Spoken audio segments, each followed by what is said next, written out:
There's a lot of things that he permits, but there's fewer things that bring him pleasure.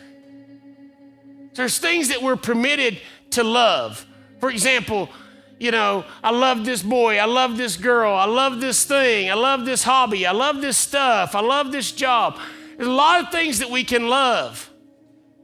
And there's a lot of things that he loves us to love. And there's a lot of things that he gives us permission to love, but there's some things that we can love that he loves that brings pleasure to him when we love it. And the things that don't bring pleasure to him when we love them, even though it may be permissible, at some point, that thing that we love, and as we grow in our love and our walk with him, and we grow in our love for these other things, there's going to be this split that takes place. And that thing that we love that he permitted is going to eventually come in conflict with him. And it becomes like a bondage. It becomes like enslavement. It becomes like something that is miserable and torture. 1 John 2:15 says, "Do not love the world nor the things in the world. If anyone loves the world, the love of the Father is not in him." Man, I've heard this so many ways. If anyone loves the world, this is the way I've heard it the most. If you love the world, the Father doesn't love you. That's how I've heard it the most. If you love the world, the Father doesn't love you. Well, that's insane. For God so loved the world that he gave his only begotten Son, right? So that wouldn't make any sense. But if you love the world, the love of the Father is not in you. I believe two things.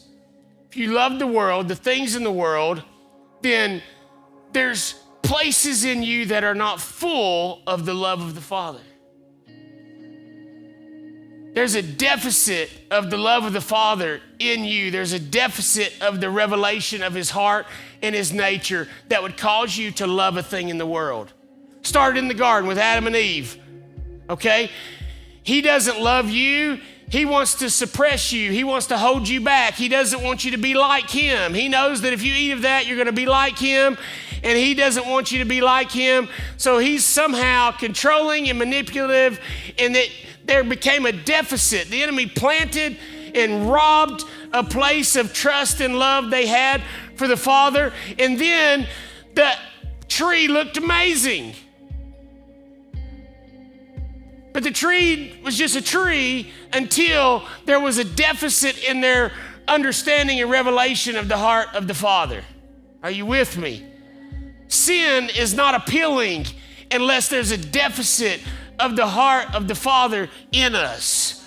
There's nothing in the world that we will love or endear ourselves to unless there's an absence of a revelation of the nature and the love of the Father in us. So if you love the world or the things of the world, it's because the love of the Father is not in you.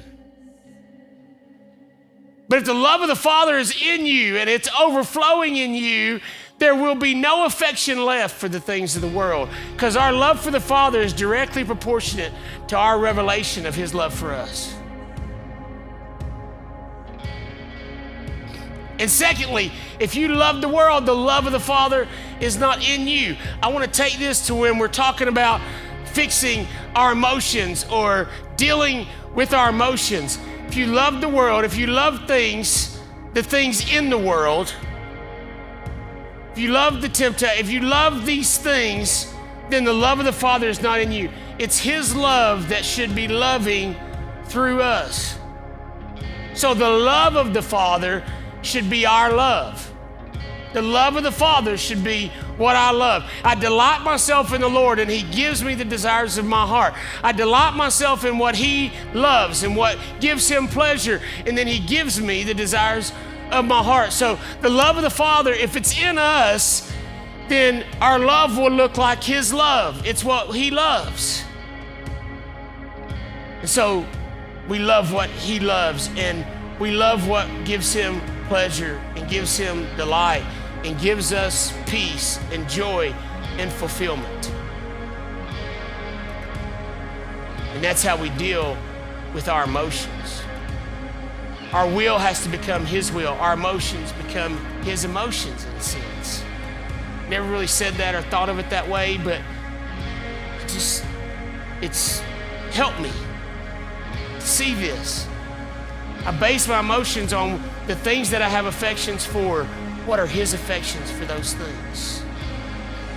And that's what I need to set my emotions on.